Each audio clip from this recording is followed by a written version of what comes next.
Alam mo ba kung anong deadliest animal sa buong mundo? Pating! Buhaya! O leon!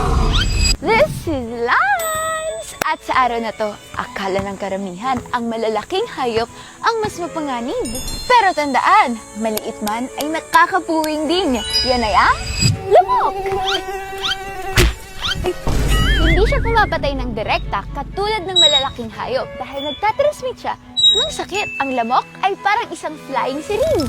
Nagkikerry siya ng pathogen mula sa isang tao pupunta sa isa pa. Kasama na rito ang malaria, dengue fever at chikungunya. Bawat taon, 700,000 hanggang 1,000,000 tao ang binabawian ng buhay dahil dito. Para may comparison, ang pating wala pang 10 tao kada taon. Ang buwaya, 1,000. Kahit ang mga tao nakakapatay ng 400,000 hanggang 500,000. Ang mga lalaking lamok ay hindi kumakain ng dugo. Imbis na dugo, nectar at plant sugars lang. Ang totoong salarin ay ang babaeng lamok. Sila ang kumakain ng dugo. Kailangan nila ang protina at iron mula sa dugo mo para makapag-produce ng itlog. Kaya next time na makagat ka ng lamok, alam mo na, babae yan.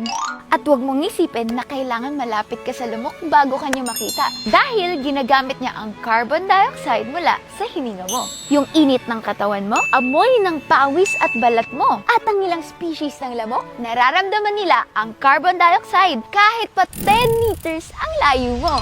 Dito sa atin, nakakalungkot dahil noong January hanggang May 2025 naitala ng Department of Health o DOH ang mahigit 110 dengue cases sa buong bansa.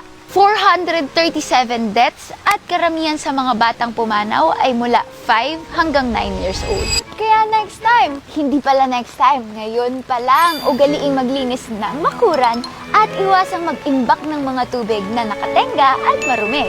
Ay alam mo na, para sa araw na to, iwasan mong magpakagat sa lamok ha. Careless keeps. Tag-ulan!